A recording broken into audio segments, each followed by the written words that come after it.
guys, it's Jessie, and today I am filming with more light, so maybe you'll actually be able to see me not looking like garbage.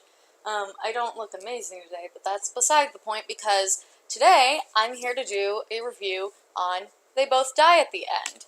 So I read They Both Die at the End, and hopefully some of you did too, for the queer book review book of this month. I am filming this on September 18th because I finished it yesterday, September 17th, because this book is very quick to read. So I know Adam Silvera, sort of, like through the internet. So They Both Die at the End is a story about two boys, I'm going to put the book down, who are living in like the near future where they have invented this thing called Deathcast, where you will get a phone call the night before you die. So these two boys, Mateo Torres and Rufus Emeterio, we all know I don't speak Spanish, like, at all. I can get French names correct, like, every time, but you're gonna have to forgive me on the Spanish names, because that's just not a language that I know, like, at all. So in this book, these two boys receive this call that they're going to die. Neither one of them have ever met before, and they both decide to download this app. One of them because he's lonely and he wants to sort of branch out and actually experience things on his last day alive. They call it the end day.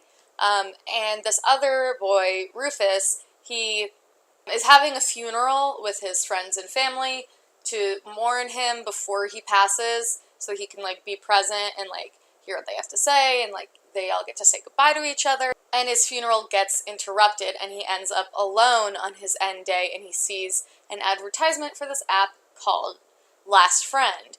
And they both end up downloading the app and coming into contact with each other and deciding, let's go have a fun last day together. Neither one of us has really anyone else to spend this day with. Let's spend it together. And the reason I chose this book is because it is a story about two queer boys.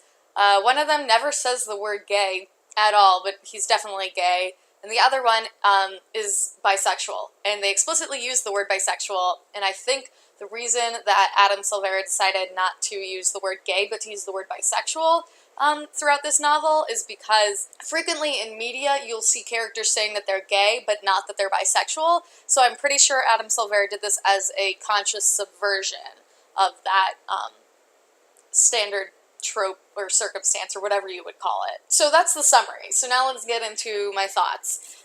So I really like this book. I decided to give it a 4 out of 5 stars on Goodreads, and the reason I decided on 4 and not 5 is because it was kind of what I expected it to be. I feel like I wasn't wowed, I wasn't surprised or shocked, and like I totally reread this book, but it's also not a favorite. I think I'm kind of harsh on whether or not I'll give a book a 5. I have to really, really fall in love with something to give it a 5. But I did really enjoy this book. I really liked the characters, I really liked their arc, I really liked the circumstances of this book. It just sort of wasn't quite a 5, you know? But it's very good, and it's absolutely worth reading. I also had pre-ordered this book knowing that it was going to be pretty good. So, I mean, it's not like there was... I mean, maybe there's a little bias, but I wasn't expecting to love the book. I was expecting to like it. And I definitely, like, really, really like it. So probably some of my favorite things are, I really feel like Mateo is a character that's really easy to identify with, especially as, like, a reader. I find that it's pretty common in books, especially in YA, for the main character, one of the main characters, to be really into reading. And I think that's just a common thing with writers. Like, almost all of us are readers, so we have to have a character who's also either a writer or a reader. And, I mean, I don't necessarily have a problem with that, because frequently people who are reading these books are also people who really like to read. So I think that that's something that's really, like, easy to identify with Mateo, and also that he's got like a lot of anxiety, and both of the characters are very lonely, which I think is helpful for a story about death. You know. Also, all of the characters in the story are people of color. Most of them are Latinx. I think Rufus is Dominican and Mateo is Puerto Rican. I know Mateo is Puerto Rican. I'm probably incorrect about Rufus, though. Regardless, they both are sort of ostracized and, like, familyless, and I think that that's really, like, a really good bonding factor. Not like, you know, like, that should... I'm gonna keep tripping over my words here because for some reason I like that in these characters. I like that they're both kind of familyless. I like that Rufus is in foster care. I think it adds depth. I think it's an important thing that, you know, not many characters are a part of. I like that he's in foster care because his parents died, not because of neglect, which is an important thing because there's, you know, a lot of stereotypes about people of color coming from families where they were neglected, and in these cases, both of the boys come from families that love them, but circumstances have led them to be alone. Mateo's father is in a coma the entire story. Probably my biggest criticism is that none of the stories that you hear directly about people who received the call from the death cast that they were going to die had terminal illnesses. Eventually into the story they talk about people who have terminal illness, but it's just strange. I know it's an easy plot device that everyone who's in the story is, I guess, like, they're all suddenly dying, and that's what makes them sort of be jolted into, you know, living their best lives on their last day, but it seems a little unrealistic, in my opinion, that not more characters had terminal illnesses, because it's still kind of unlikely that you would die all of a sudden. I don't have much to say on, like, this is stuff that I really liked, and this is stuff that I really hated in this book, just because it was kind of, like, it was just solidly good. I mean, I highly recommend reading it. I think it's, like, a really quick, easy, good read. I think it really fits well into what a YA novel should be, which is easy to read, fun to read, identifiable characters that, like, you either could feel like they're just like you or, like, they're just like your friends.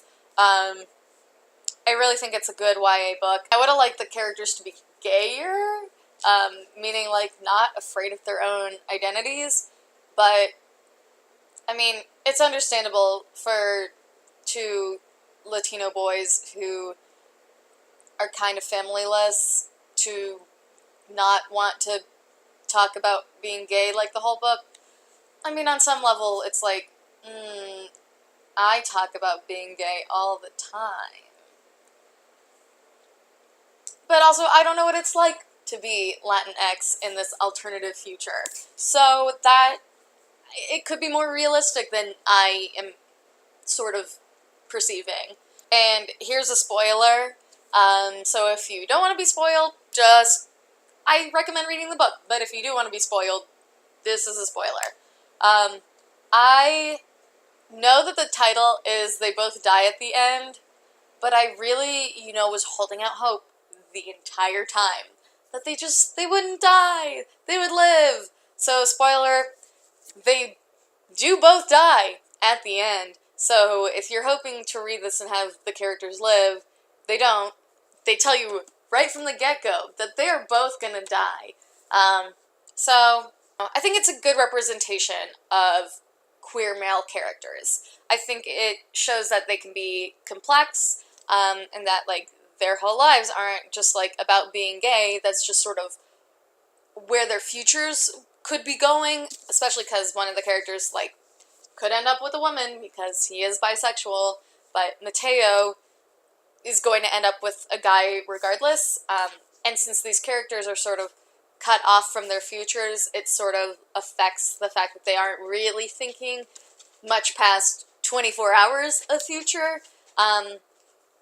So I think it's okay. I think it's alright that in these circumstances they don't necessarily talk about being gay as much as other characters would. Please feel free to like, comment, and subscribe, or also I would prefer, if you, like, are considering doing that, I would rather you join the Goodreads group.